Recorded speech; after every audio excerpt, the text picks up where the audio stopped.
Okay. The one on the top, the primary variant, we had already color balanced it.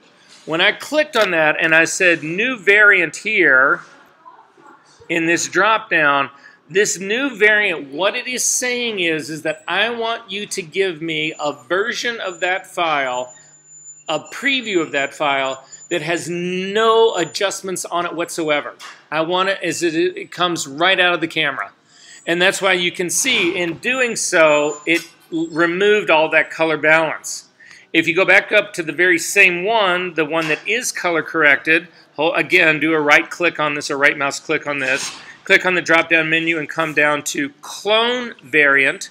What that does is it gives you a copy, a second window of this, but the second window actually brings all the adjustments with it. So that's the difference between new variant and clone variant.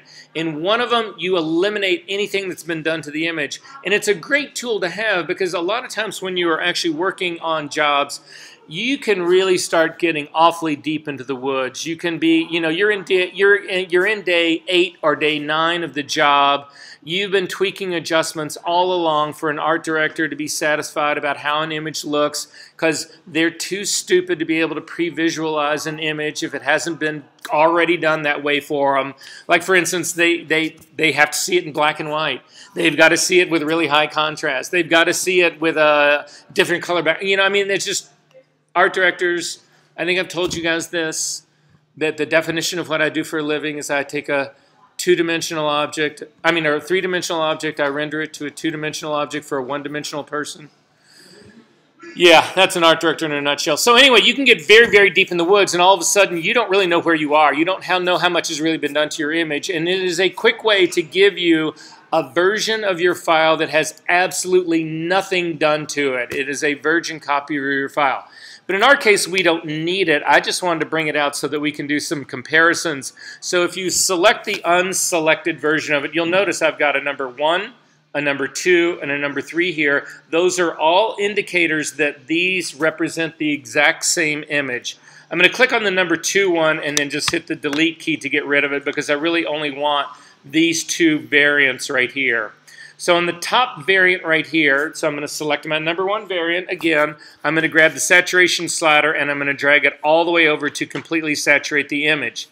Then I'm going to come down to the second variant.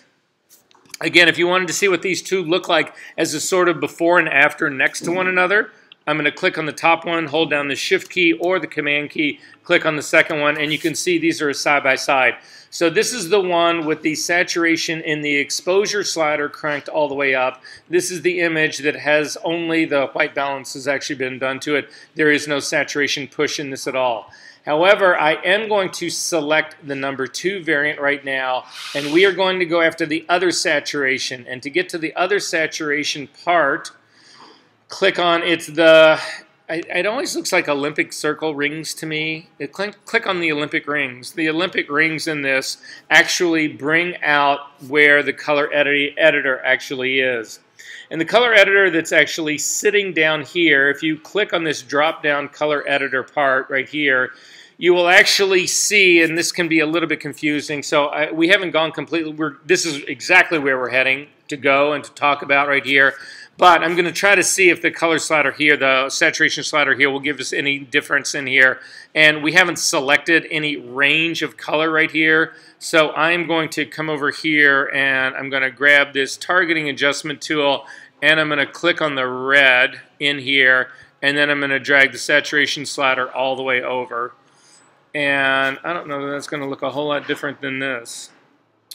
So that is not, maybe I can do this in the master.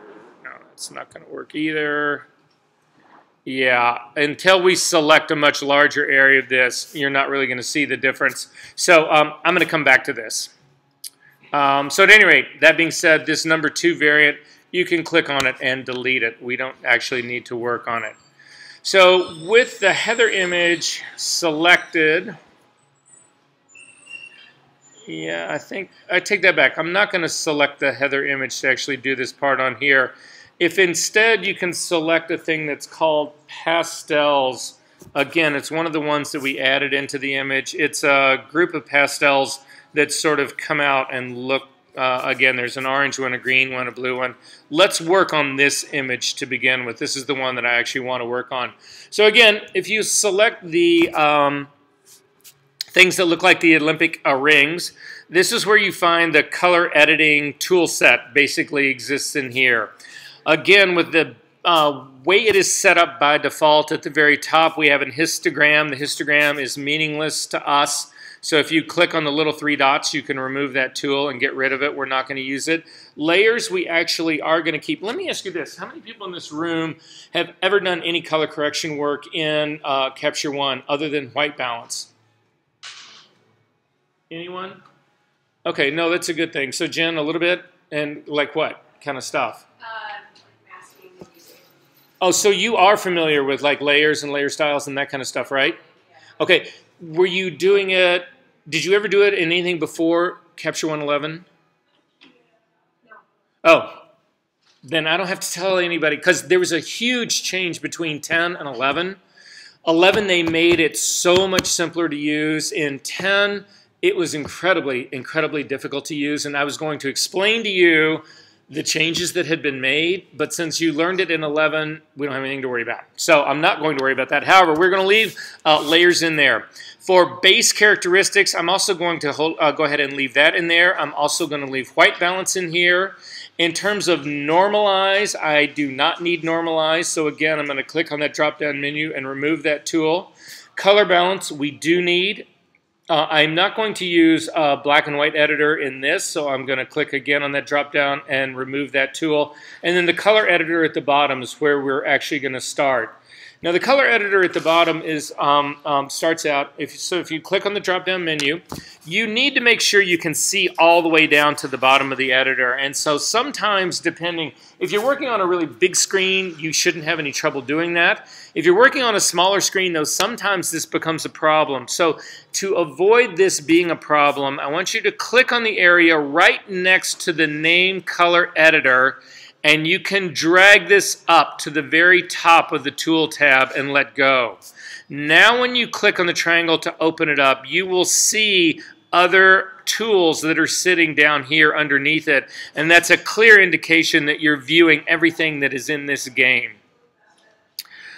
Okay, so in the color editor, so everybody's got this guy open, right? Because this is where we're going to be spending the majority of the night. Okay, with this actually open, you'll see that there's three tabs that are sitting up here at the top. There's a basic tab, which is where we're going to start. There's an advanced tab. If you click on it, it looks like this. And then there's a skin tone tab, looks like that. But I'm going to go back to the basic tab right here. And you can see in my case, I don't really have anything that has been selected here yet. What you'll see here is that it is a color wheel. We need to have a quick discussion about the color wheel. So let me open that part up really fast, because I can't remember how much of this we've actually done in this class. And actually, guys, I don't like this color wheel, so let me open up a different one really quick.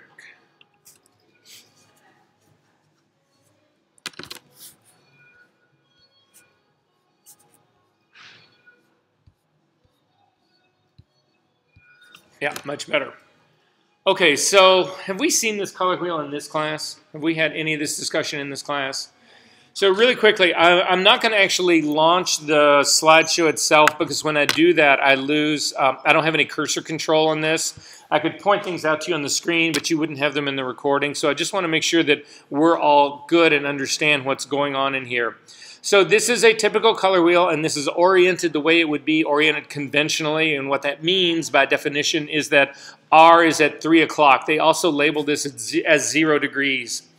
If you take a look, everyone should know that there's 360 degrees in a circle. So as we start to move in this direction going counterclockwise, or if you're from Europe, anti-clockwise, around this, you'll actually see that we had green at 120 degrees. That cyan is 180 degrees, because cyan is exactly the opposite of red. And on our way around back to 360 degrees, red is still here. So this is actually a conventional color wheel. If we start, so as we are moving around the clock face at the very outside, we are at our most saturated color. As we start to move towards the center, right here in the very, very, very, very center, we have completely neutral gray. The reason we have completely neutral gray here is that this is the point at which complementary colors equal each other out and they end up canceling each other out. So again, cyan is the complement of red, so as you start to move in this direction, and you would be moving in this direction color-wise by adding more and more cyan to this red, because again, this edge point right here where I've got my cursor, where my little arrow is pointing, is 100% saturated red. This point over here is 100 saturated cyan. But the point in the very middle is where you've mixed equal amounts of red and its complement cyan. They've completely neutralized each other out, and you've got a middle gray here. So is everybody good on this part? Because this is the essence of how the color picker in Capture One and how all color editing in Capture One works. You've got to understand this, this saturation relationship. So is everybody good on this part? So remember, center here, completely neutral. As we're moving out to the edges, we increase saturation. When you get to the very edge, you're at 100% saturation. And this is true of all the colors. It's not just cyan and red. Green, the opposite of green is magenta. The opposite of blue is yellow. So again, this is 100% saturated yellow, 100% saturated blue. So that's basically what's going on in this situation right here. What's missing from our color wheel here? Brightness, exactly. To have brightness, you would have to introduce a third dimension. And it would look like this. This is the color wheel now flopped over on its side. Again, you've still got saturation moving from the center of the earth. If we think of this as, well, a double cone anyway. The center out is saturation. The placement around the edge is hue. And then moving in our third dimension from the center here towards the top, we are increasing lightness or brightness. And in going down to the bottom, we are decreasing brightness or lightness, or also value. You're going to see these terms a lot. So again, this is an HSB model or an HSL model or an HSV model. They are essentially, they describe the same thing. The models, the physical models look slightly different if you're talking about HSL versus HSB. However, in theoretical, practical, for all practical purposes, they are describing those same things. Brightness, lightness, and value are essentially describing the brightness of the image. So, with that in mind, back in Capture One, here in the very beginning, you will actually see that it's a representation that's somewhat similar to that color wheel. You've got, again, red by definition is sitting here at the 3 o'clock mark. You've got a green over here. You've got cyan is at the opposite part of this. However, you'll also notice that there are divisions here that are actually, you have 6 divisions in here. And you'll notice that you have 6 controls that sit right down here. So if you click on one of these controls, you'll actually see it selects this area right here. If you click on another one, it selects this area here. The next one down selects this area here. The next one down is this area. The next one down is this, down, this. And then finally, the last one selects everything. How many people in this room are shooting with Sony cameras? So here's the deal. In using a Sony camera, I think they have changed this in 12. I can't swear to this, but in Capture One 11, the only color editor functioning now for Sonys, and again, this may have been updated. I don't have a Sony camera, so I can't check this out. But maybe I'll grab the one that they have here during the break, and we'll actually check to make sure. But Sony cameras only have this basic color editor available to them. And the problem with that is that these ranges are not editable. Well, they're editable, but not entirely. You can actually come up here and click on this, and you can actually narrow a range or extend a range. However, they don't have anywhere near the power that other color editors do have. So in this case, again, because I've actually made a change already here in this by just moving that slider guy, I am going to come up here in the color editor palette at the top, and remember the arrow that goes, it's the literal arrow that points back to the left. Looks like it's hitting a wall. If you click on that, that resets everything just inside this one tool. If you click on this big one that's up in the toolbar, this resets everything, no matter what, all of your tools, no matter what, any adjustments you've made, this resets everything. But the little ones that are up here are tool specific, so that it's only reset that editor. At any rate, if you're not working with a Sony camera, you want to blow right past this guy. You don't care about this at all, because the advanced color correction is far, far, far, far better to actually use. So we're going to use this guy to actually manipulate color in here. And so to do that, you first need to select the color. So to select the color, it's the little color picker thing that's right here. So I want everybody to click on this guy. And we're going to start with the blue range right in here. This is where I want you guys to actually start. And I'm going to click on something. I don't want to click on a really dark, like this really deep, dark, dark, dark blue right here, but something that's sort of like roughly in the mid-range. I'm going to click on that, and you will actually see that there's an area of this color slider, of this color wheel that's actually been picked. Now, it's really difficult for us to pre-visualize what has been picked. So in the sense of, well, okay, I know it's selected this range of blue, but I can't really see that on this image. What does that really mean? To pre-visualize what actually is selected and what as a consequence will be editable, you come down here to this View Selected Color Range. If you click on that, what happens is that Capture One will turn everything else black and white. So you can see in our image right here that the entire blue range of this image has been selected, and that all of those other colors have been changed to black and white. You will also notice that the range of blues here goes from completely saturated out here on the border to areas down here that are not fully saturated. If we wanted to select this entire range of blue, we would have to extend this little pie wedge to the point that it actually hit the center point, which is perfectly neutral gray. Does that make sense to everyone? The fast way to do that is this little icon right here, not the one that's all the way over, but this little icon right here. If you click on this guy, you'll see that it goes ahead and extends that entire range. To explain this range to you, it helps to know what's really going on here. The place that I clicked is what this little dot right here represents. And then Capture One, by default, it looks at a range of color that is very close to this. So you can see that this little dot, I'm going to hit Command Z to undo that, to lose that saturation extension just for a second. So what's happening here is that the color that I actually picked at the very outset when I was doing that little color picker, it dropped that dot there, but then it also said, I want to include this area here, everything that is inside this little pie wedge, it is chosen to include. You can modify this. You do not need to keep that. Yes?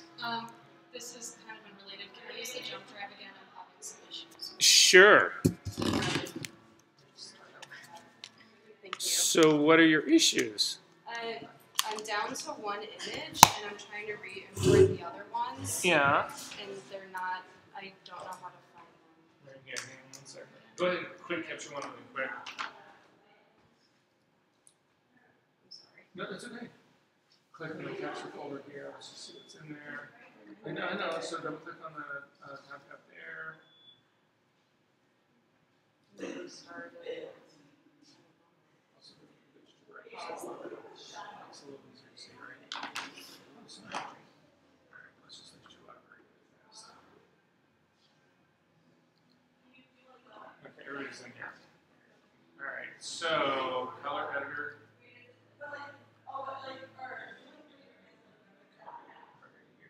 Take him all the way to the top. Drop that open. All right, click on Advanced. Click on the Color Selector tool. Click somewhere in this blue, mid-ish blue that is right there. You're right-clicking, or you're right-clicking on your mouse. Just a single click. It's gone ahead and clicked it, and you can see it's right here, and that's where we're at. Thank you so much. Sure.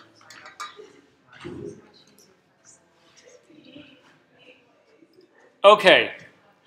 So when I talk about you can modify the range of this, what I mean by that is that we can actually expand the range and narrow the range down. And this is what this means. Well, first, so we're going to see what this means.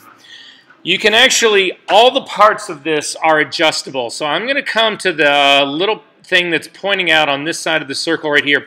If you feel like your circle is actually too small and you want to see this whole thing bigger, you can actually, again, this is for you guys who have a big screen, it's easier to do this. For me, with a small screen, I'm not going to be able to keep it this way because I won't be able to see my image. But for you guys who have that bigger screen, you can click your color editor and you can actually pull the window, you can pull the editor completely out of the tool tab. And when you get it outside of the tool tab, it's adjustable. So you can click on the bottom and drag this open, and you can make it much larger so that you can actually see more of what you're really controlling here. I'm going to bring it back, and you'll see for me, when I get near the tool tab again, it's going to suck it back in, so I'm not going to be able to keep it that way. But if you guys have the screen real estate, it'll allow your color editor to be a little bit bigger. But so what we're going to do on this is that we're actually going to try to restrict this color. So to do it, I'm going to grab this top little wheel. So you'll see that there's 3 handles on this. There's the one that's closest to 9 o'clock. That's the one I'm actually going to go after. And you see, when you hover your cursor over it, you get a double-headed arrow, which means you can actually click and narrow your range down. So I'm clicking, and I'm actually drawing it in closer to this point right here. I'm going to come down to the other side, and I'm going to click and pull it back as well. And you can see I'm drawing that part back in as well. I'm just narrowing down my range. Now, I don't really see anything that's happening in here, so we're going to go to a different image in just a second to actually see a better version of what is really going on here. It'll explain things a little bit better. So I'm going to hit Command-Z once and Command-Z a second time to go ahead and extend my color range. And you can actually watch this now in real time, or we can actually turn off the black and white part. So with the black and white part off, we can actually now control just this blue range. So to see what that means, for instance, we can take the saturation slider and drop it down, and you'll notice that it kills all the saturation, but only in the blue range. So what we have got going on here is that we have used this color picker, we have selected a range, that range just got put down here as an adjustment. It's sitting right down here as an adjustment. You can have more than one adjustment. We'll look at what other ones mean in just a second. So with this guy on this adjustment part down there, I'm going to reset my saturation simply by double-clicking to bring it back up. And instead, I'm going to go after lightness, and I'm going to just crank lightness to bring it way open. And you'll see that all of the controls that I've got going on here are controlling only this area, because this is the area that has been established by my initial selection. Does that make sense to everyone?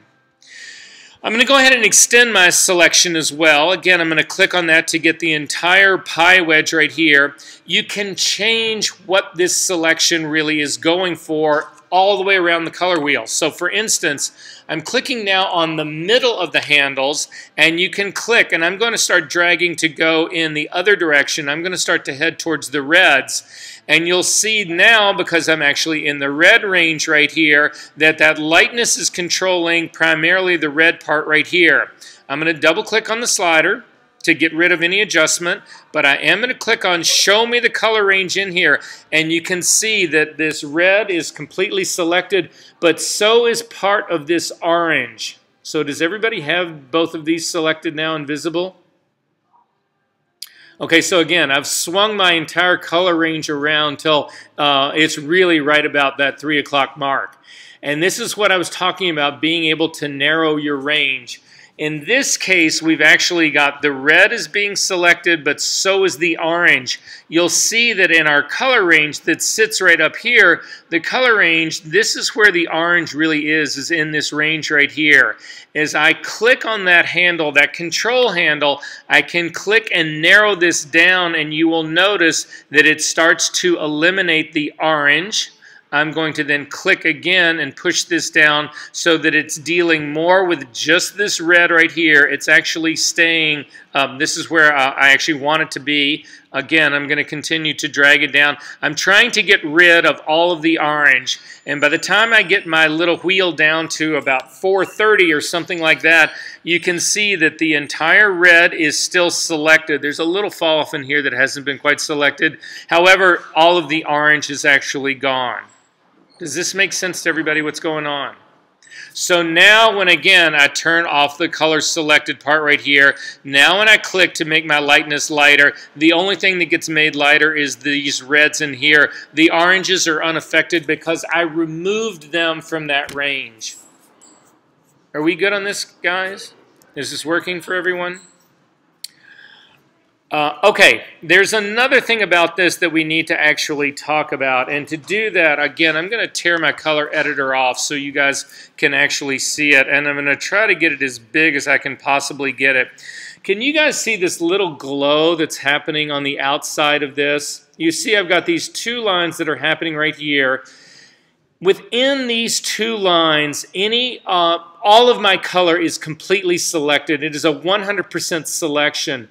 But as I start to move outside of this, you can see I start going from an area right here at the edge that is 100% selected to an area down here where it completely ramps down. And by the time I get to this black area right here, that's no longer, none of this is selected at all here at all. Does that make sense what's going on?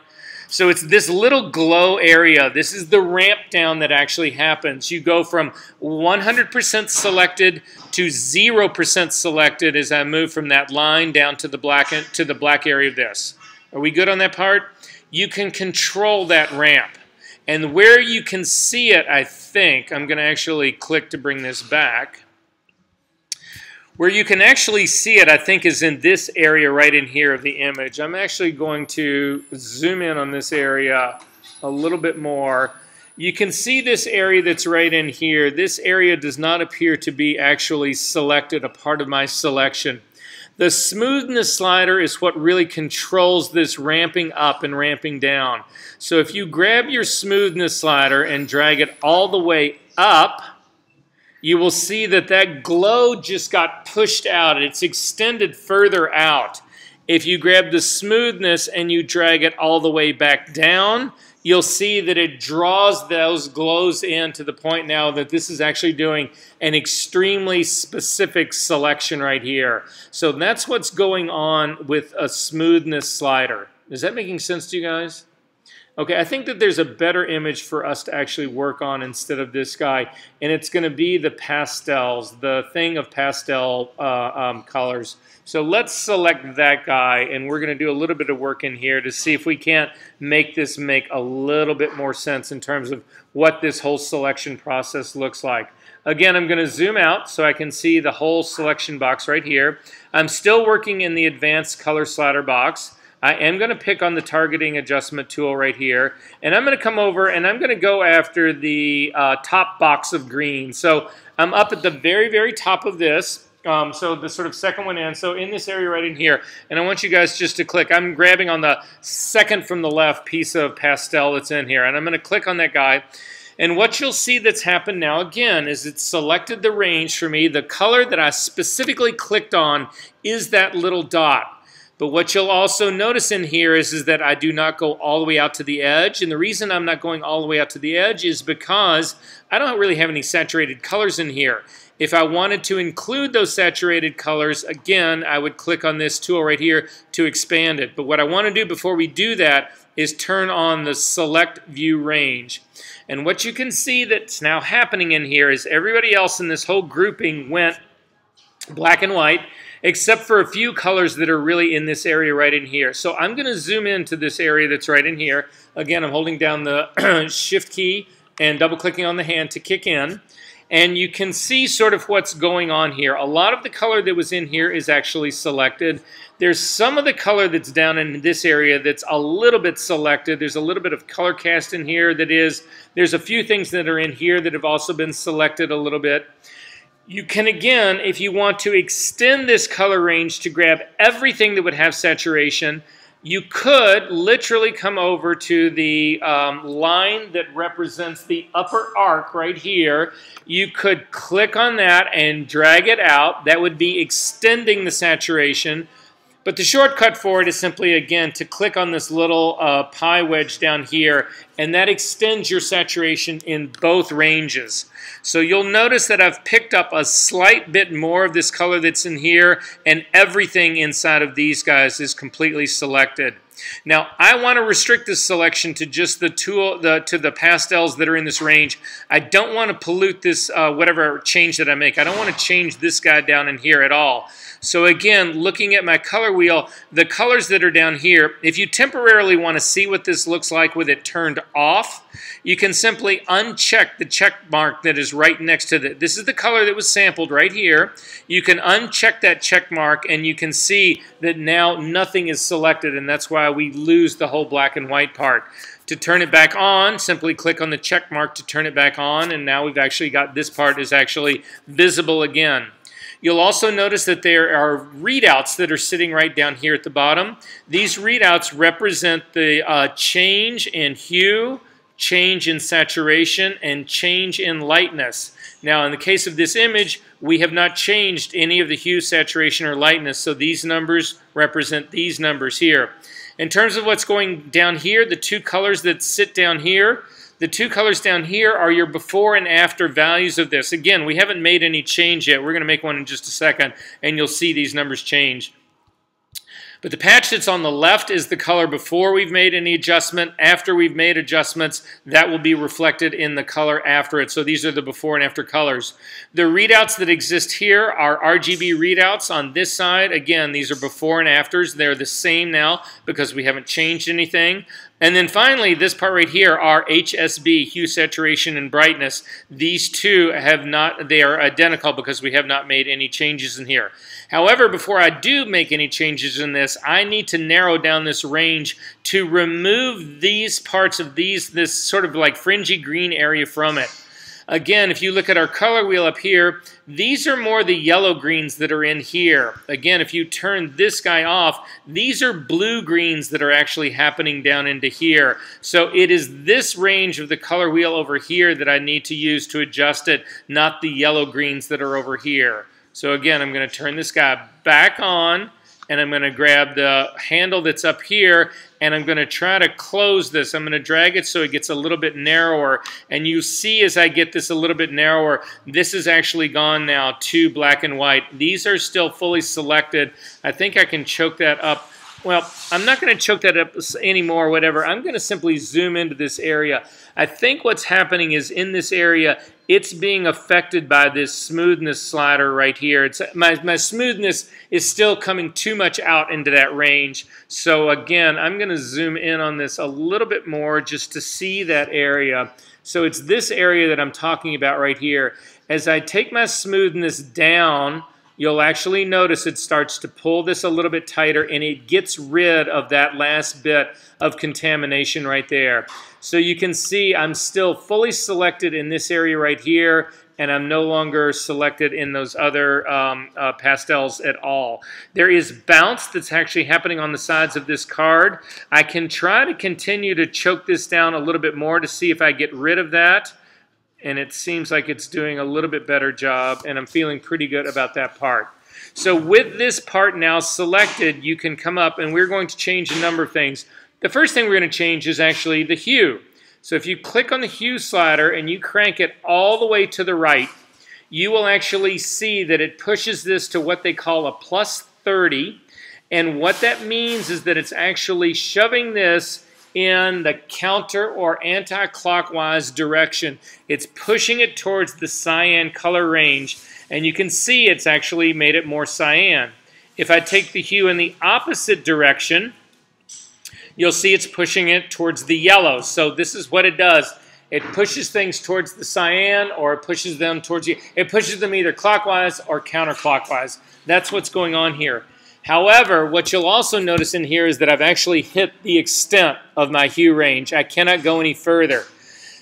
This is both a blessing and a curse in Capture One. The blessing in this is that it can actually take an extremely narrow range of something and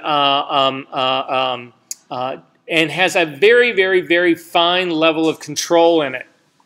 Because in Photoshop, if you were to do this, Photoshop will actually take the hue and it will take you all the way around the color wheel. It will actually push you all the way. If you start at red, it'll take you all the way through cyan, which is the opposite of that, all the way back to red again. It'll take the entire thing. To do that here in Capture One, you have to do multiple hits of this. So to do the second hit of this, let's say we want to continue pushing this into the red direction. Click on the targeting adjustment tool again, click on this area up here again, and you'll notice now that you actually get a second color range. There's a second version of this now that's been dropped down on this guy. Again, I'm going to do the very same thing I did before. I'm going to extend this range out. So I'm going to click on that to completely extend it out. Again, I need to try to get rid of this little level that's actually happening here. So I'm going to choke this up to try to get rid of that part. Probably remove a little bit of my smoothness. And then again, I'm going to crank this hue all the way to the right, to this way, I'm sorry, to the left this way and hit it even harder. And that is not showing up on both of these guys. And it should be. I'm going to figure this out during the break because this should be cumulative. But I'm used to doing all of my work in C1, in Capture One 10, so they may have modified this slightly here. But nonetheless, so if you've done your second layer, do me a favor, let's remove that second layer so we don't get anything confused here. So again, in this, you can see that our hue shift in here, we've actually pushed our hue shift, is actually only affected these guys. If we do a saturation change and we make these far more saturated, it's also only affecting that range. You'll notice down here, we've got now our before and our after color. The before color is sitting right here. The after color is sitting right here. And so you can see in both of these situations right here that we have got different colors. And we've also got different readouts here. So you can see the red that was in here has been changed from a 166 to a 206. The green has actually been dropped from a 231 to a 225. And the blue has actually been completely zeroed out here. It's been taken from a 146 down to a 0. These are the HSB values of those changes as well. You can uncheck these guys and that thing will go off, and you can check them again and it will come back on. With this actually on, maybe that was it. Anyway, we are going to actually try to impact a completely different area of this image. So you can see we've really saturated these two right here. If you uncheck the show here, you'll notice that those things remain highly saturated. Everybody else has been basically unsaturated. You can see that there has been a shift in these other guys as well. Again, if I turn this guy off, you can actually see in here that this is actually zeroed everything back out to this. I want to do two moves in this though. So I don't want to just select this top one and turn that on to actually change and affect this. I want to go ahead and change these greens as well. To do that, you can actually click on this plus. It will actually add a brand new color checker for you. I'm actually going to hit the minus on that because I don't like the way that added one for the entire color range. And instead, I'm going to simply click on the color eyedropper, and I'm going to come over and I'm going to grab, not the pink guys right here, I'm going to grab these sort of more coral color ones over here. So I'm going to click on this guy over here, and you can see that again now I've actually picked a range here in my color picker range. Again, if I click on this, you know, wanting to hide everything else, it shows me what is actually being hidden here. I am going to click to expand the range of what I'm changing completely to make sure I've got the full saturation in here. And then again, you can see the areas over here that are in this sort of like lighter pink, they've actually got more magenta in them. They're in this range right down here. If I want to remove this from what I'm selecting, again, I'm going to click on this part, this little color slider down here, and I'm going to actually crank to choke that up to try to get this thing to go to completely black and white while still maintaining all of this part right here. I'm going to rotate my entire color slider around a little bit more, and that actually gets rid of everybody. However, I'm going to double click to come in on this guy a little bit closer right in here. I've got a lot of the other oranges that are out in here. If I wanted to get rid of those guys, I could try to narrow this part down here a little bit. But you can see that we begin to run into a limited problem right here.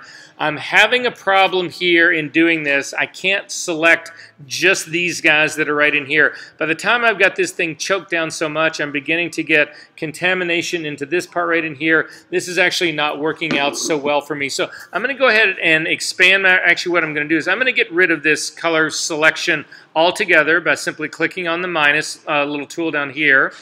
And I'm going to go back and I'm going to click on this area again one more time. So I'm going to uncheck this Show Verified. Grabbing my color picker, I'm going to click again on the coral version right here. I am going to say the view selected part, and you can see that it's selected a big range of these guys. I'm okay with that right now. I'm going to show you a way to refine this and get this to be much, much, much tighter or more controlled in just a second. I am going to go ahead and expand this range right here, and then in this case I'm actually going to make things much darker, and that's going to be my only control in this. So again, I'm going to turn off my view selected color range right now. I'm going to zoom back out so I can see my entire image. And you can see what this bottom layer right here is done. If I turn it on and off, is it's turned those oranges, the sort of like the corals and the oranges here, it's made them much darker. However, it's left all the greens and the blues and all of that untouched. The one that's up on the top has actually just changed that one specific area of those greens that are right there, and it's not really impacting anything else. So is this working for all of you guys? Is this beginning to make sense about how Color Editor actually works in this? So the trick to it is you want to target areas, and then you actually want to use those targeted areas. You can use these sliders again to control hue, saturation, and lightness. Are we all good on that part? Any questions about this part? All right, so hang on one second. If you want to see a before and after of everything that you've done, remember this little reverse arrow that points back up in here will undo everything here. I don't want to undo everything. I just want to temporarily see everything off. To see everything off but not permanently undo it, hold down the Option key and click on this guy. And when you click on it, so I'm still holding down the Option key, when you click on it, it temporarily hides the effect, and then when you let go, it brings them back. You'll see it actually even hides the little readouts that are actually here. So again, and that's true of every single tool in here. That's not just the color editor. That will work for everybody else as well. Does that make sense what's going on here? So it's a quick before and after so you can see what is actually being impacted and how it is also being impacted. Are we good on this? Okay, so let me just check through this really quick.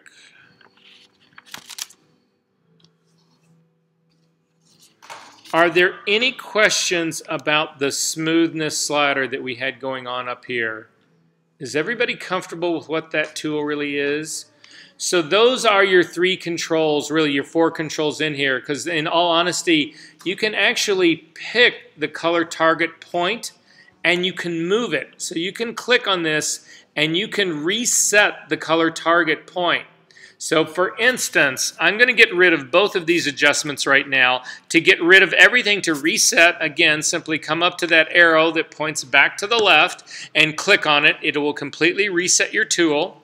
Click on this point right here, on the color selected guy right here, the color picker point. I'm going to go again after the corals again. And you can see if you hover over that little dot was exactly the point that I picked. You can move that little dot. You can actually drag it out to the edge, or you can bring it all the way into the center. It will be restricted inside this range that you've actually got going in here, but you can actually move that guy around if you find that it does a better job for you in terms of bringing in the color range that you're trying to drag in.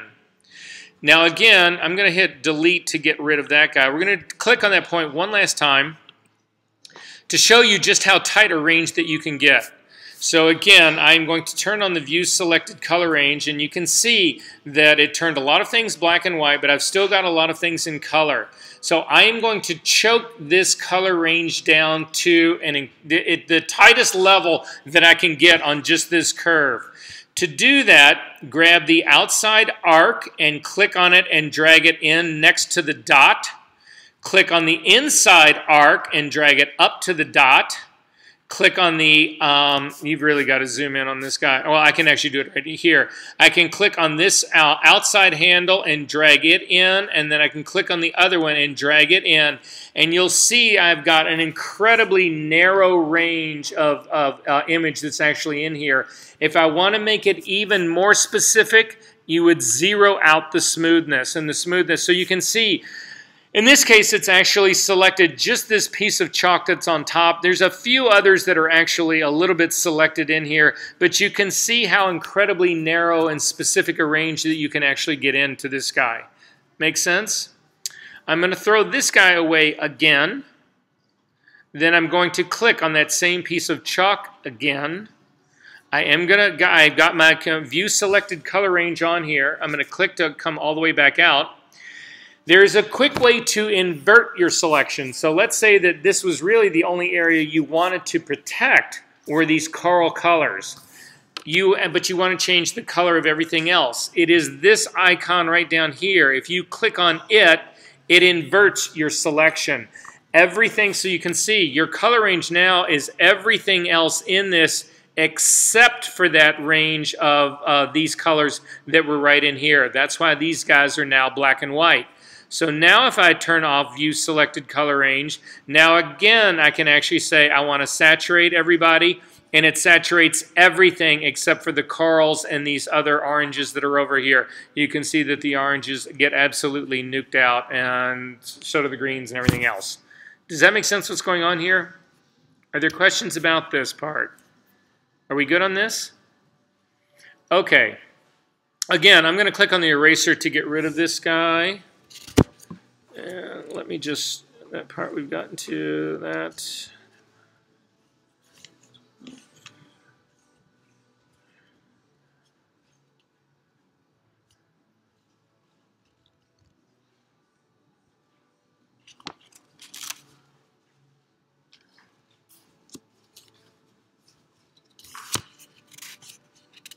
Okay. So this part works out reasonably well. However, you can see that again, when we click on the coral parts that are up here, let's say that I really only wanted to impact the coral that was actually in this box. So when I click on this guy, I'm actually going to come over here and click on this guy again, turn on the View Selected Color. It's selected a whole lot of other, I take it back. We're going to do a different one. We're going to do a different image. So you can minus that guy out or simply reset it up here. The image that I want to go to is the crowns. Yeah, this is much better to actually see this with.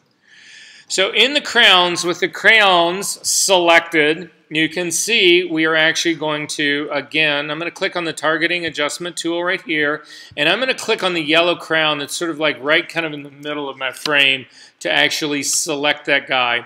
And you can see again with the View Selected Color Range checkbox on, it turns most of the other things, it drops them out to black and white. However, the orange guys here are still actually selected. I've got my full saturation area here selected, but I'm going to go ahead and click on the pie wedge to expand it to make sure I've got all of it.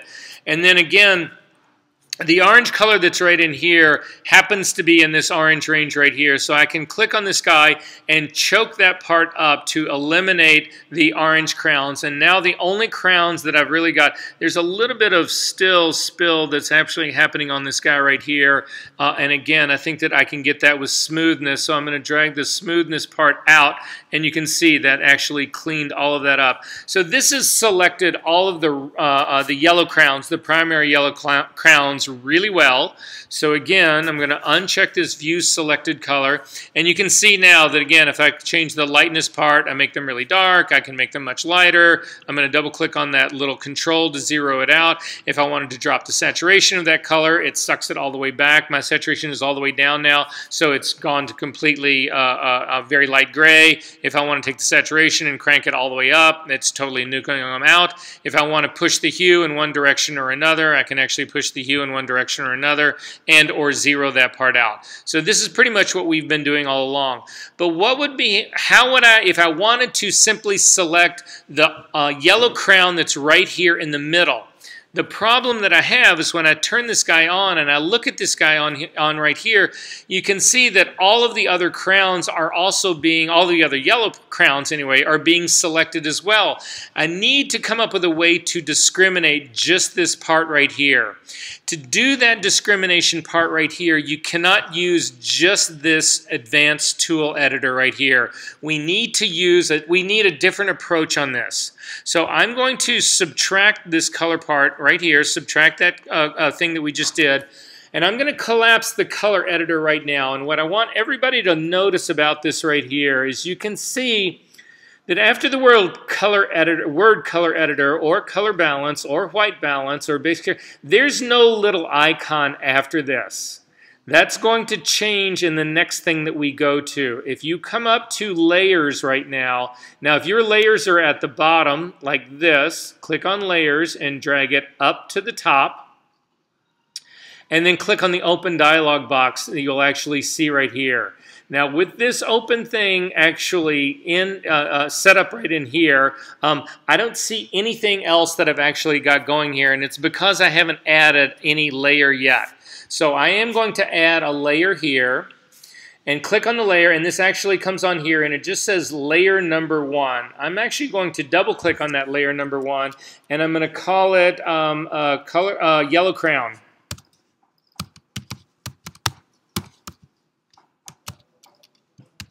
I have no idea how to spell crown. Is that how you spell crown? Yeah. Okay. And then, so, you know, just and go ahead and hit the return key. And you can actually see that this is an adjustment layer. But what I want you to notice is also happen is look at the controls that are sitting under here right now. You'll notice now that white balance has actually got this little icon next to it. Color editor has got this little icon next to it, and color balance has also got a little icon next to it. And what those are telling you is that any adjustments that we make in this are going to be impacting only this layer. Does that make sense to everyone? Okay, we need to then select this crown just in this layer. To do that, you come over here to the thing that looks like, now guys, this is supposed to look like a paintbrush. Does this look like, I guess it's supposed to look like a paintbrush. Does it look like a paintbrush to you guys? Kinda, not really. Yeah, I'm kind of with you on that one. So I'm going to click on this paintbrush guy, and I'm going to come over to my screen, and you will see that you get this weird, like, looking little tool here. First off, click on the drop-down menu here. You need to make sure that what you actually selected was Draw Mask. And in doing that, you'll get this thing that looks like two sets of circles with an X in the middle and some points all around it. This is actually the brush that you use to paint a mask on this. You can modify this brush. To modify the brush, come over to this little double-headed arrow, the arrows that are pointing right and left, and click on that, and you will get a box that flies out. And the box that flies out will allow you to change the size of your brush. You'll see you get a live preview when you do it. So this controls the size of your brush. Hardness, again, works just like hardness does in Photoshop. It's how soft the edge of your brush is. So if you want an extremely hard brush, you actually crank it up and you'll see that second circle starts to pull in. That second circle is that sort of softness fall-off range. If I drag it in the other direction, you'll see that it actually extends it. It makes it very, very large. But in the case of the brush that we're actually going to use here, I actually want a relatively tight, hard brush right here to actually go ahead and do this guy. Again, continuing on this part right out here, continuing to work on this brush. Opacity works the same way as opacity works in Photoshop. What is opacity in Photoshop? What does that really control? So let's say I do this. I'm going to give you an example, so maybe you can tell me in an example. If I've got a white image and I take a black brush and I set it to 100% opacity and I paint, what do I get? Completely black. If I set 50% opacity, what do I get? I get a 50% gray, right? And if I hit it a second time, it doesn't give me black. It doesn't do 50% and then another 50%. It does halfway between the original 50% gray and black. So I get 75%. If I hit it a third time, I get halfway between the 75% and so I continue to build density that way. So I'm going to erase that. Instead, I'm going to take my opacity all the way up to 100%, and I'm going to take my flow down to 10%. What does flow do then with a black brush on a white image? It builds density over time. I need everybody to start God, this is a tempting fate here. I need you all to start Photoshop for me on these machines. And tell me if it even works. Did it work? Ooh. Okay, great. Hit Command N to bring up the new dialog box. You may get a different version of the one that I've got right here. We simply need to make, I don't care what, you just need to make some sort of size box. I don't really care what it is, just as long as white is its background color, and say OK to that. And then double-click the magnifying glass. Actually double-click the hand, and it'll actually make the image up big. So we are going to paint with the black brush. First off, I'm going to hit the D key to default my foreground and background colors to black and white. Then I'm going to hit the B key to get a brush. I'm going to check my drop-down menu right here and make sure that I've got a completely hard brush so that you'll see it's really hard. I don't want any softness that's actually happening in that edge at all. 100% opacity and 100% flow. Black is your foreground color. Click and drag across it, and it paints a black line, which is exactly what everybody thought would happen. If I drop my opacity down to 50% and do the same thing again, I click and drag it across it. Again, it gives me a 50% gray. Now, halfway between 50% gray and black, which is 0, is again would take me to 75% black. Or in the case of 128 to, if you hover over and look at your readouts right here, I'm getting a 127. If I hit it again, it's going to cut that in half, so it'll get me down to 64. So again, that gives me that 64 density. If I cut it in half again, it'll take me down to a 31, which again, it's giving me right here. Cut it in half again, it'll take me down to a 16. Cut it in half again, it'll take me down to about an 8. Cut it in half again, it'll take me down to a 3. Cut it in half again, it'll take me down to, and eventually, in theory, you never get to black, but eventually it actually will round it down to black. You hit it one last time, and it gets you to black. So that's how opacity works. I'm going to drag the opacity slider all the way up to 100% again, and I'm going to take flow, and I'm going to drag flow down to like 10%. And then again, I'm going to come here, and I'm just going to start going back and forth. And you can see going back and forth over time, eventually I reach completely black. I don't have to do repeated swipes of it. It builds density over time as you're continuing to do your brush strokes back and forth. That is how flow works in Capture One. So back in Capture One, again, I'm going to click on my drop-down menu here. I want my brushes sized about the correct size. I am going to make it a completely hard brush, 100% hardness, 100% opacity, and then I'm going to go ahead and crank my brush all the way up to my flow up to 100% as well, because I wanted to go ahead and just simply click a stripe to go down this guy. Now, again, if you click on your drop-down brush guy right here, you've got options for the mask that you're going to actually show. I think, what does yours have set up here? Does yours have never display mask? Okay, that's what comes on by default. Now, that becomes problematic for me. I want to be able to actually see the mask. I certainly want to be able to see it when I'm painting it. So I'm going to put, instead of, I'm not going to use always display mask. I'm going to put here only display mask when drawing. Okay. Another one of Verser's UI pet peeves. Does this thing that looks like a brush, do you draw with a brush? No, you paint with a brush. So you draw with a pencil. So they should either make this thing a pencil so that this only display when drawing is correct, Or they should leave it as the paintbrush, but then they should say, instead of only display when drawing, they should say only display when painting. Am I right? I personally think that this is such an egregious violation that Phase 1 should give everybody in this room a free copy of Capture One. Don't you guys agree? Yes. I mean, we're having to put up with this inferior software. At any rate, so I'm gonna change this to only display when drawing, so I can actually see it when I actually put it to paint on here. So I'm gonna come over to my image over here, and you can see when I come over to my image that I can't really see it unless I actually move this guy around a little bit. And I can tell right here now that my brush is slightly too big. So if you hold down the Option key and click here, take that back, not the Option key. If you hold down, I'm going to undo that, the Control key and click, you get that same drop-down menu. And you can actually then make your brush slightly smaller. So again, I'm going to drag my brush down to a little bit smaller and then click on this to get rid of that guy, to actually get rid of it.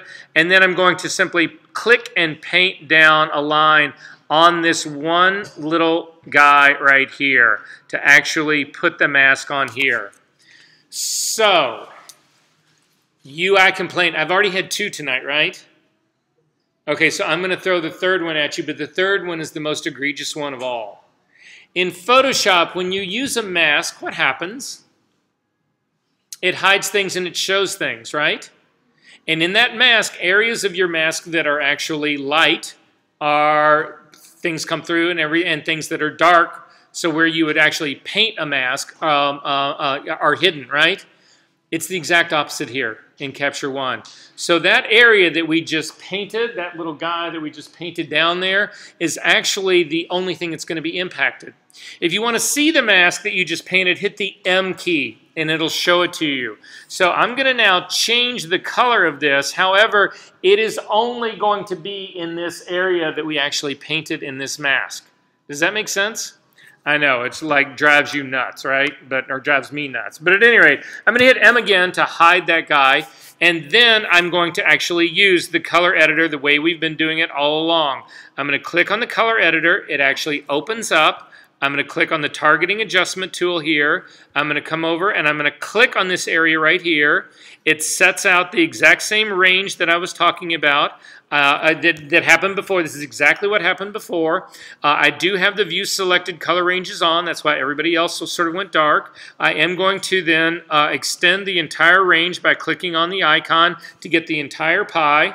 I'm actually going to still choke this down to get rid of any contamination in the oranges, although I don't really need to worry about them that much. To get rid of that small little area of contamination that's still happening on that one orange crown right there, I'm going to drop my smoothness, and that actually removes that part right there. And then I'm going to go ahead and actually change this. So I'm going to actually make the lightness on this like really dark. And then I'm going to come back up and, oh, actually I'm going to turn off my view selected part up here, and then you can actually review the, the color range right here. And now you can see the only thing that got impacted was that one that we had actually masked out. So this entire layer, it's being controlled by this guy right here. That control part in this color range, color editor range, is only impacting this one guy. So for instance, I can zero the lightness back out again. I can actually drop the saturation of that guy. I can actually double click on that again to zero it out. I can change its color so it's no longer a yellow crown, it's now a green crown. You can actually change things right here. Does that sort of make sense what's going on? So it's a way to restrict those changes to a specific area. Are we good on this part? Does this all make sense? There's a couple of other things that happen in layers that we actually need to talk about and look at.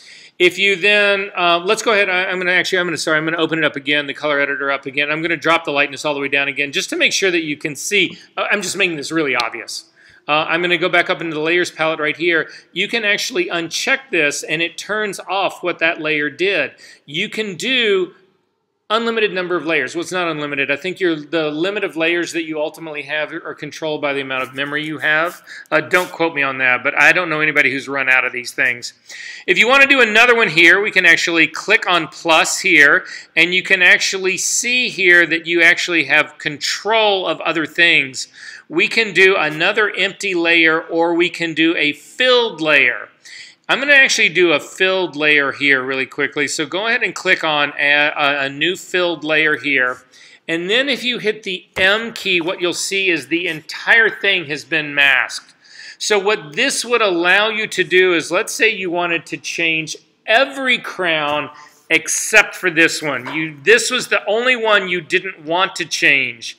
You could put the mask on everything, and then click on your drop-down little tool here, and instead of picking Draw Mask, you would click on Erase Mask. And we can click on Erase Mask, and then you can actually do this and watch it in real time. You can click on this area, and you can actually drop it down, and you'll see that we are removing the mask from that one crown right here. You'll also notice, and I don't know if it's going to be good enough to pick it up on this, but we'll actually see. I'm going to come to my other drop-down menu part right here. You'll see in my case, Auto Mask is turned on.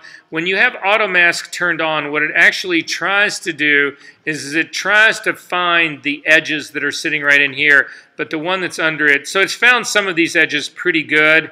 It didn't do a very good job of this guy right up here, and it didn't do a very good job of this guy down here. So you can zoom into this area.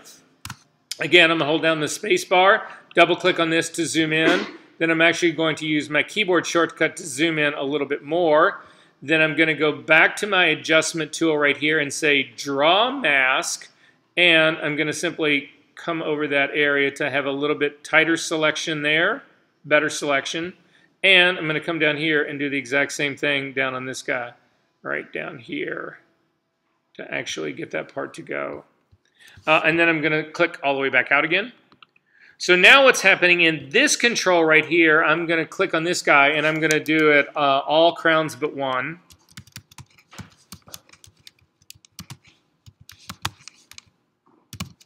Because that's actually what's happening on here. Again, I hit the return key. It's now actually selected it. So now I'm actually editing this guy right here.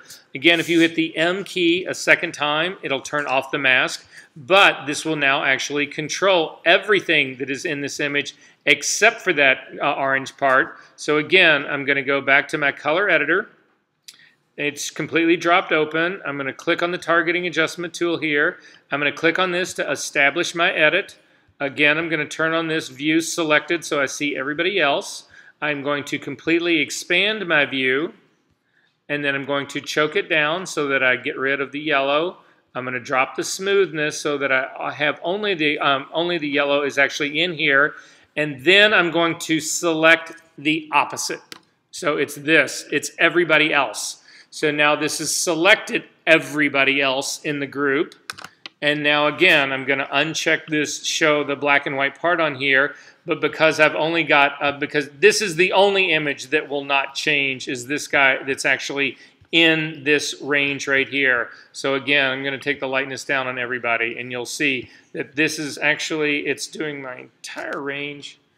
And that should not be, because this layer is what is controlling that.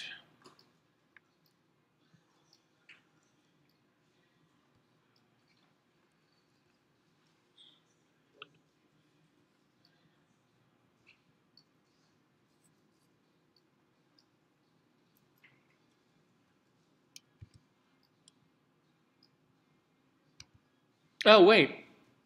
That's not necessarily true. Hang on. That is true. All of these others are within... Oh, you know what it is, guys? All of these others have actually been selected as well in this entire... all the orange crowns and all the yellow crowns in here have been completely selected out. So there are no longer... So I've selected... I've obliterated... This selection is restricting it, even though I don't have a mask that's controlling it. It is restricted. It's saying you don't want to be doing that on any of this area in here. So this is actually forbidding this to actually happen on all the other yellow crowns in here. Interesting.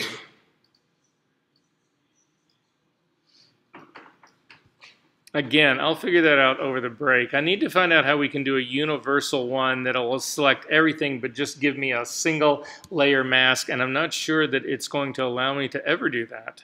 But I'll figure it out over the break. Okay.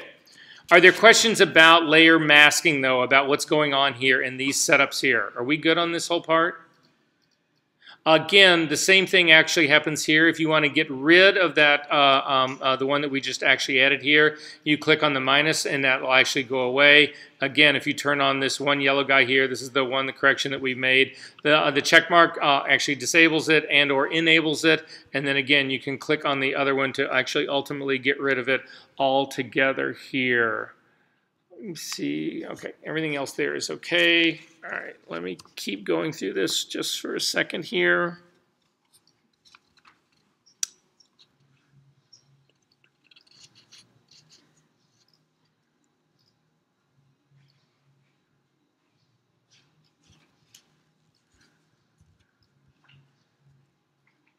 Oh, all right, this will be an interesting one. So let's say that you actually want to do something else. Let's say that we don't want to just control the color of the yellow crowns. We really want to control the exposure of the yellow crowns. Well, we can actually do that part as well. So to do that part as well, we are going to go again to the color editor first. We are going to select the targeting adjustment just like we've been doing. I'm going to click on the yellow crown again just like I've been doing. I'm going to turn on the view selected range just like I've been doing. I'm going to completely expand the entire saturation range, by clicking on the icon that shows the entire pie. I'm going to choke this down to get rid of the majority of the orange crowns, and then finally I'm actually going to choke the smoothness down on this just a little bit right here. And you can see that we've actually got a reasonably good selection going here. If you come up to the color editor right now, you can actually say create mask layer from selection. And so what's being selected right now is all the yellow crowns. So I'm going to go ahead and say create a mask layer from selection. It'll show you a little, it'll run through this little dialog box, but then it'll come up into layers, and if we click on layers, you'll actually see it's this guy right here. However, and you'll see you've got the little icons that are sitting right down here. What we don't have in this layers palette right here is exposure. So we can add it. So in the bottom area that's sitting down here, because again, what I want to do is change the exposure of these guys right here. In this bottom area right down here, I'm going to hold down the Control key, click, get on Add Tool menu, and I'm going to add exposure. An exposure dialog box will fly out, and you'll notice that it too has that little brush next to it. Because we have an active layer going and we are doing this in the layers palette. Then I can take exposure, and again, this thing has already got a mask that is protecting everything except for the yellow crowns. So I can take this exposure slider and drag it down, and you'll see that it only impacts these areas that are sitting right here. Now, if you zoom in to, I'm going to come into this area that's right down here at the bottom. I'm going to double click to zoom in on this guy. I'm going to zoom in just a little bit tighter down here. And what you'll see is that there's a small area. My edges right here don't look all of that great. You can see that there's a problem along this edge right here. The problem is with my mask. I mean, when I made my mask, things were actually pretty good. But the problem that I've got going on right now is the mask itself. So I'm going to come over and hover over this guy. I'm going to select the adjustment layer, and I'm going to click on my drop down. Click on my flyout. I'm going to come over the top of this. I'm going to hold down the Option key and click, and that's not it. The Control key, it's also not it. Oh wait, it's the M key. Hit the M key, that'll actually show you your mask right now. If you hit Option M, it will actually show you the mask as it is in grayscale. And then again, it's not that.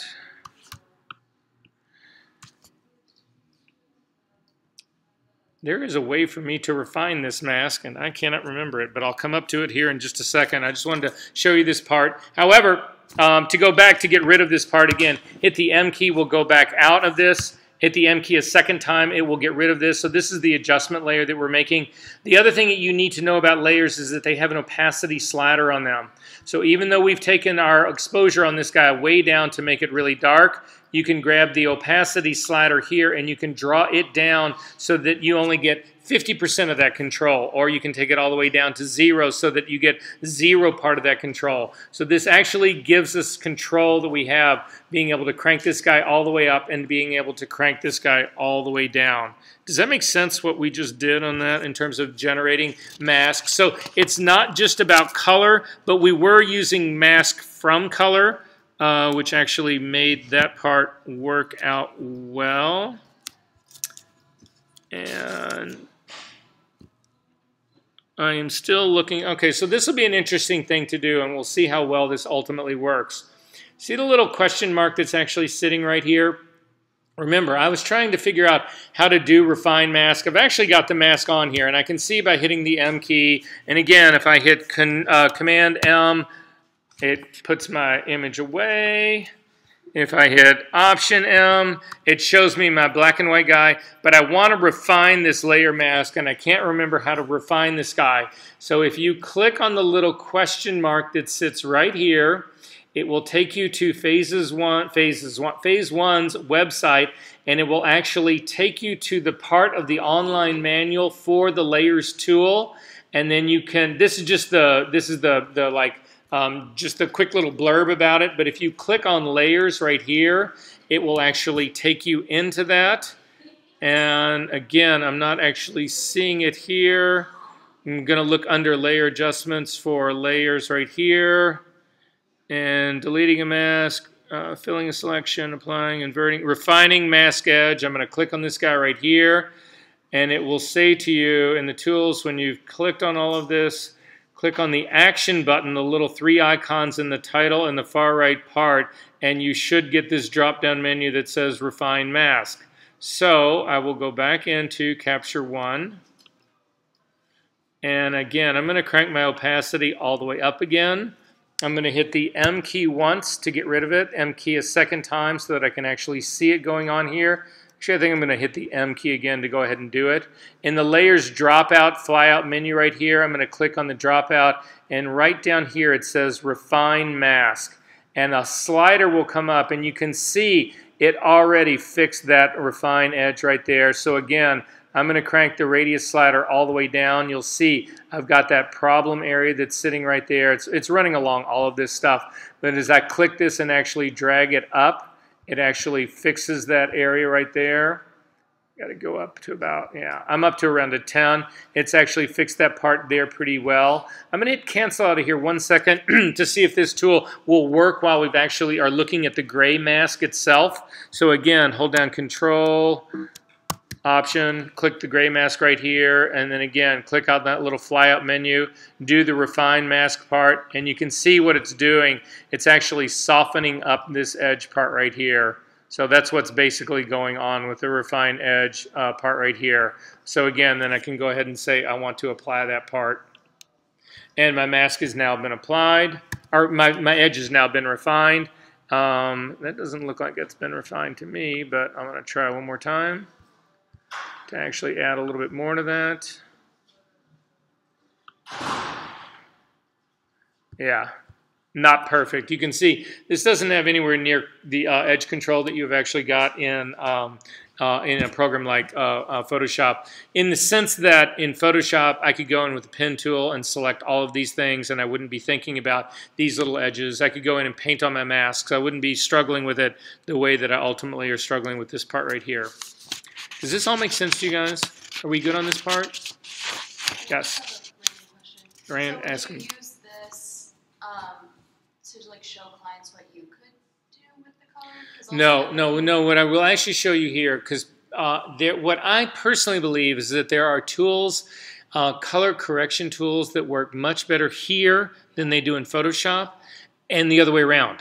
I think that there's tools that work better in Photoshop than they work here. So for me, this is never an either or, but we should have this conversation here really quickly. For most of you people here, how many people in here, well, this is, okay. This is sort of a loaded question. I know several of you guys, though, are interested in shooting fashion. Some of you are interested in doing beauty. Some of you are interested in just being retouchers. Some of you have no desire to do any of that stuff at all. So for those guys, I will just say this. For the most part, well, here, let's try this. Let's see. I just want to see what this looks like. I'm going to jump out of this for just a second. I just need to make sure everybody knows that this happens. I'm going to come up to this girl right here. Does everybody have this image? Now, this girl has been, to make sure that she actually is color neutralized, I'm going to click on the image here that's got the targeting adjustment tool. And I'm going to come over here and I'm going to click, I'm going to use my white balance tool. Again, the white balance tool. I'm not dealing, this is not about color at all right now. This is just going back to our original photo 101, shoot a color target and use it to white balance. Everybody good with that part? Okay, so I am going to white balance on this area right here by clicking on that.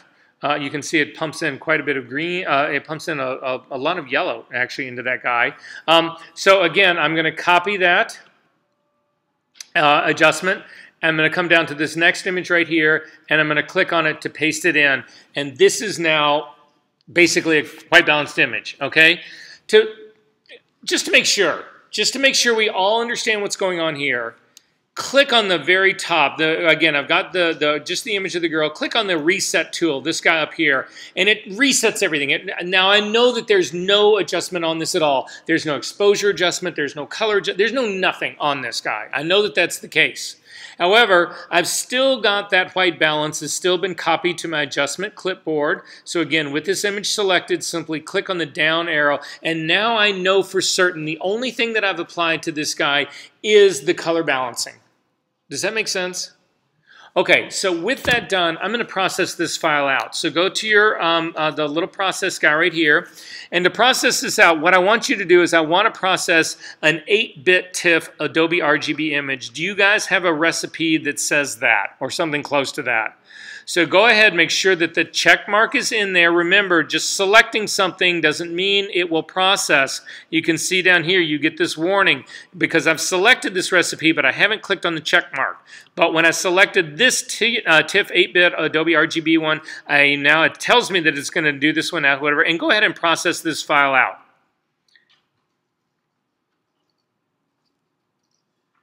So now we are using Capture One's color engine to do the demosaicing, to do the gamma correction, to do all of the work that we need to do to turn a raw file into a baked file. However, this is a baked file now. To see it, if you come up to your output location in the destination folder, it should have output. If you click on the arrow right here, it should take you to that output folder. Inside there, again, because I have these subfolders set up in my recipe, I've got a subfolder here that has actually got that name in it, and here's my image. If you didn't have a subfolder set up in your recipe, it'll just be sitting in your output folder. But can everybody find that TIFF? We good on that one? Okay, go back into Capture One. And this time what I want you to do is I want you to click on the folder that's got the color card in it, and then hold down the Shift key and click on the one that's underneath it. You need to have both of these selected at the same time, and I want you to drag this on top of your Photoshop icon that should still be running. And it will bring both of those raw files into Camera Raw. Did this work for everybody? Okay, I'm going to do the very same trick. I've got my top image. It's got the color card in here selected. I'm going to select my color picker. I'm going to zoom in again onto what I think is the color. It's this color patch right here. We'll color neutralize this color. It has color neutralized it. Click on the film strip down here and do a select all. and then again up to the same film strip little drop-down menu and say Sync Settings. And in my drop-down menu, I'm going to say Everything, because all I've done is color balanced it. And then finally, I'm going to come down on this part that's actually down here, and I'm going to open this as a smart object. If your thing says Open Image here, hold down your Shift key and it will change from Open Image to Open Object. I want to open this as a raw file because there's a number of things that are actually wrong with this guy. And I'm going to go ahead and open this as a smart object, and it'll open up into Photoshop.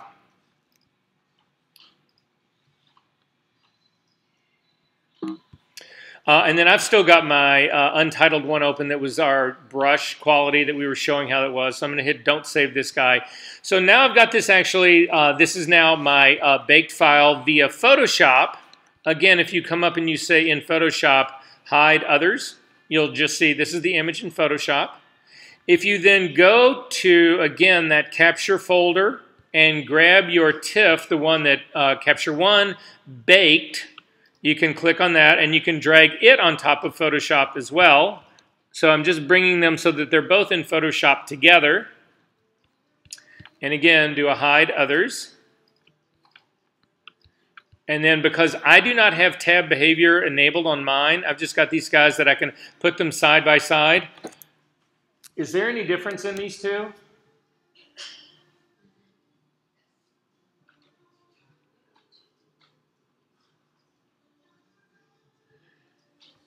Like a considerable difference in these two? Like, wait, one of them is not usable? Like this. So here's the deal. What you need to know about this is that Photoshop is actually aware, these files were actually shot on a medium format phase back, and Photoshop understands some things about it, but doesn't understand everything about it. So the thing that you need to keep in mind always, and the reason I do this example of it is because it's the most extreme, is that different processors will take the exact same raw data and process them differently. So have any of you guys done, who in this room has done any black and white darkroom work at all? Okay, so all of you guys, it looks like for the most part, or at least most of you guys, in the darkroom when you're actually developing film, do you only have one developer? No, there's thousands of developers you can use for film. Most of you guys probably used D76. That's probably what you used. You can use D76 in a concentration of 1:1. You can use it straight. But there's also Microdoll. There's also Accufine. There's also, I mean, there's 1,000 different developers out there. And if you put if you shot 2 rolls of film that were identical to one another, same film, same stock, same exposure, same pictures, identical, and did it in 2 different developers, you'd end up with 2 different files, 2 different images, 2 different negatives. Does that make sense? Same thing happens here. So the reason I wanted you to keep the this is a smart object, the one that was actually processed by Photoshop, is you can double click on this and bring it back into Camera Raw. So I just double clicked on my smart object to come back into Camera Raw. The biggest problem that's happening here is the understanding of exposure. Camera Raw doesn't understand the exposure values that actually happened on this file because it was shot by a phase camera. It's very hostile to phase, more so than it is to Canon and to Nikon. This Camera Raw is very friendly to Canon and Nikon, not so much to phase. It's gotten better over the years with phase. Newer versions of phase will be better. But at any rate, if you add a one-stop exposure to this, we can correct for how dark it is. So simply add a +1 in exposure, and then simply say OK again. And our images will look a whole lot closer to one another. But again, I'm keeping these two relatively far from one another. Which of these images looks better to you for skin tones? Of course. There's one that looks like she's been under a fucking sun lamp for 3 weeks without any sunblock. She was not paying attention. She was cancer careless, right? It's got so much red in it, it's ridiculous. However, it's been white balanced. This is color neutral. Remember, we color neutralized this guy. All we just did was brighten it up. We added the exposure. We didn't touch the color. The white balance on this is identical. But look how much red is in here. This is the difference between the engine that Photoshop uses to process this file and what Phase 1 uses to actually work with in Capture One, what it uses to process a file. So what you find is that for people who really care about skin tones, they do the majority of their processing in Capture One because their skin tones are so much better. Could you go in Photoshop and suck all this red out? Yes, you could. It's a nightmare to try to do it, but you can do it. Who wants to do it? Nobody. So they just process their shit in Capture One and then bring it into Photoshop to continue doing whatever they need to do with it there. Emily? So does this only happen with the medium format camera? No, this happens with every camera. So here, let's try it. Let's do another one here really quickly. One that'll be a little bit fairer possibly in comparison. Let's find the file in there of Elizabeth. We'll do this one really quickly, guys, and then we'll take a break. So, and we can just do the one that's got just the color card by itself. So the one with the color card, again, I'm going to color neutralize this one out. Pick white balance tool. Come in, again, don't try, you know, guys, when you've got a target like this, even though you feel like you can really hit that target pretty easily with the eyedropper, you'd be surprised at how bad you really are, so don't try to do it. Again, hold down the space bar, double click and come in so that you've got a really big target. Click on that guy to do the color neutralize part. That has now been color balanced. Again, go to your process menu here, select the TIFF 8-bit Adobe RGB one, go ahead and click process on that. It'll crank through that, and then again, take that very same file, raw file preview, and drag it on top of your Photoshop and bring it into Capture One. I mean, sorry, into Lightroom. Adobe Camera Raw. And again, pick the white balance tool, because white balance does not come in here. It's not automatic. And click on that to go ahead and neutralize this. So I've done exactly the same thing in both programs. This time, though, I'm not going to open it as a smart object. I'm going to hold down, because my smart object is my one by default. When I hold down my shift key, I can open it as image. But go ahead and open it as an image, because that way it'll open exactly the same way. It's a baked file. It'll be exactly the same as the Phase 1. Then, again, go into your Finder. And you can find the second image that's right here, the one that we just processed out of Capture One, and click on that and drag that on top of Photoshop. And pull it to the side here. Do hide others.